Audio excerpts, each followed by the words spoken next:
ഇപ്പം എന്നും തന്നെ തെരുവുനായ ശല്യം രൂക്ഷമായ വാർത്ത വരാറുണ്ട്. ഈ അടുത്തിടെ പല സ്ഥലത്തായി 2 പേരുടെ ചെവിയാണ് തെരുവുനായ കടിച്ചെടുത്തുകൊണ്ട് പോയത്. കേൾക്കുമ്പോൾ തന്നെ അതിഭയാനക ഭീകരം അല്ലേ? ഒന്ന് പറവൂർ നീണ്ടൂരാണ്. 4 വയസ്സുള്ള ഒരു കൊച്ചിൻ്റെ ചെവി ആ കുട്ടിയും കൂട്ടുകാരും കളിച്ചുകൊണ്ടിരിക്കുമായിരുന്നു. തെരുവുനായ ഓടി വന്ന് കടിച്ചെടുത്തത്. ആ കുട്ടി മറ്റുള്ള കുട്ടികളായിട്ട് ക്ഷേത്രമുറ്റത്തിരുന്ന് കളിച്ചുകൊണ്ടിരിക്കുമ്പോഴാണ് മാതാപിതാക്കളെല്ലാം നിൽപ്പുണ്ടായിരുന്നു. ഒരു തെരുവുനായ ഓടി വന്ന കുട്ടിയുടെ ചെവി പിടിച്ച് കടിച്ചുകൊണ്ട് പോയെന്നാണ് അതിൻ്റെ പിതാവ് പറഞ്ഞത് അഭിമുഖത്തിലൊക്കെ. അങ്ങനെ എല്ലാവരും ആ നാട്ടുകാരെല്ലാം ഓടിക്കൂടി ആ പട്ടീനെ തല്ലിക്കൊല്ലുകയാണോ ചെയ്തത്. ആ തെരുവുനായ്ക്ക് പേവിഷമുണ്ടോ എന്ന് സംശയിക്കപ്പെടുന്നതായി നാട്ടുകാർ ആരോപിക്കുന്നു. ഈ 2 പ്രൈവറ്റ് ആശുപത്രിയിൽ ആ കൊച്ചിൻ്റെ ചെവി തുന്നിച്ചേർക്കാനായിട്ട് പോയിന്ന് പറഞ്ഞു. അതുപോലെ തന്നെ ഗുരുവായൂർ പുല്ല് ചെത്തിക്കൊണ്ടിരുന്ന ഒരു സ്ത്രീയുടെ പുറകിൽ കൂടെ വന്ന തെരുവുനായ ഒരു ചെവി കടിച്ചു പറിച്ചു എടുത്തുകൊണ്ട്. എൻ്റെ പൊന്നെ, എന്ത് ഭയാനകമാണ്! അപകടം വരുന്ന വഴികളിൽ ഈ തെരുവുനായേനെ ഉന്മൂലനം ചെയ്യാൻ സർക്കാർ അടിയന്തര നടപടി തന്നെ കൈക്കൊള്ളേണ്ടതാണ്. പേടിച്ചിട്ട് എങ്ങനെയാണ് മാതാപിതാക്കൾ കുട്ടികളെ സ്കൂളിൽ അയക്കുന്നത്, പുറത്തേക്ക് ഇറക്കുന്നത്? ഒരു ദിവസം ഒരു വാർത്ത കണ്ടാണ് ഒരു പെൺകുട്ടി ഇങ്ങനെ നടന്നു പോകുമ്പോൾ തെരുവുനായകൾ കൂട്ടമായി ആക്രമിക്കാൻ വന്നപ്പോൾ കൊച്ചു ഓടി രക്ഷപ്പെടും, ബാഗ് എടുത്തൊരു ഏറുന്നു. ആ തെരുവുനായ കുറേ 3-4 എണ്ണം ഉണ്ടായിരുന്നു. 2 എണ്ണം ആ ബാഗിനെ ആക്രമിക്കുന്നു, ബാക്കിയുള്ള ഈ കൊച്ചിൻ്റെ പുറകെ ഓടുവാണ്. എങ്ങനെ ആ കുട്ടി ഓടി രക്ഷപ്പെട്ടു?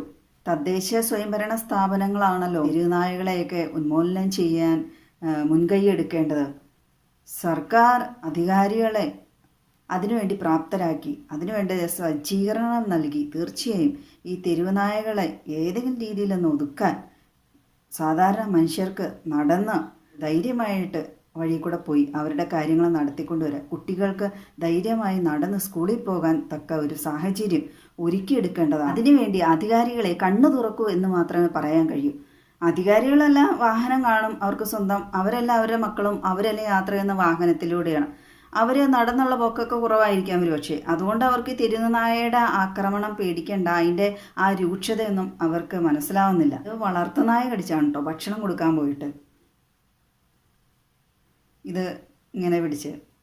അമ്മ പറഞ്ഞ കേൾക്കാനിട്ട് പോയി വളർത്തുന്ന നായ പോലും നന്ദി സൂചകമായിട്ട് സ്നേഹപ്രകടനം നടത്തിയാണത് ഭക്ഷണം കൊടുത്തതിൻ്റെ ചെറുപ്പത്തിൽ.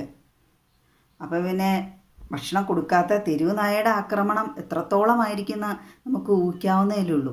പട്ടിണി കിടക്കുന്ന തെരുവുനായകളുടെ മിക്ക സ്ഥലങ്ങളിലും ഭക്ഷണത്തിൻ്റെ വേസ്റ്റുകളൊക്കെ കിടന്നിട്ട് ഈ തെരുവുനായകളെ ഇങ്ങനെ കഴിക്കാൻ വരുന്നു. നേരത്തേക്ക് ഈ തെരുവുനായകളെ വന്ധീകരണം നടത്തും അങ്ങനെ ഇങ്ങനെ എന്നൊക്കെ പറഞ്ഞുകൊണ്ട് മുനിസിപ്പാലിറ്റി, പഞ്ചായത്ത് അങ്ങനെയുള്ള എടുത്തുന്ന ആളുകളെ കൂലി കൊടുത്ത് ഏൽപ്പിക്കുമായിരുന്നു. അങ്ങനെ കുറേ കാലം ശല്യം കുറവുണ്ടായിരുന്നു. വീണ്ടും ഇത് രൂക്ഷമായി, പണ്ടത്തേക്കാൾ കൂടുതലായി. നമ്മളെ മനുഷ്യരുടെ കാര്യം പറഞ്ഞ പോലെ തന്നെയാണ് ഈ നായ്ക്കളുടെ കാര്യവും.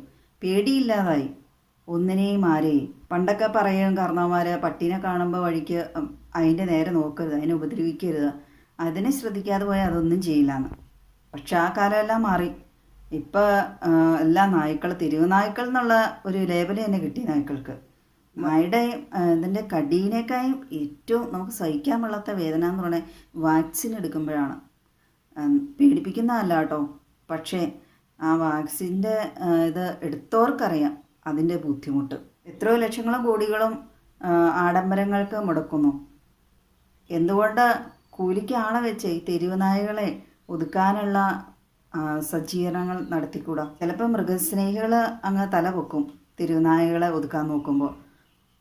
അവരോട് തന്നെ കൊണ്ടുപോയി വളർത്താൻ, അവരെ തന്നെ തെരുവുനായ്ക്കളെ നോക്കാൻ ഏൽപ്പിക്കുക, മറ്റുള്ളവർക്ക് ശല്യമാകാതെ. പട്ടിയടിച്ച പാടും പുള്ളി പാടും മാറില്ലെന്ന് പറയണേ. പൊള്ളലിന് പിന്നെയും മരുന്നുണ്ട്, മാറും. പട്ടിയടിച്ച അതിൻ്റെ പല്ലിൻ്റെ വിടവിൻ്റെ ഇതനുസരിച്ച് ഈ മുറി കൂടുതലെന്നൊക്കെ പറയണം.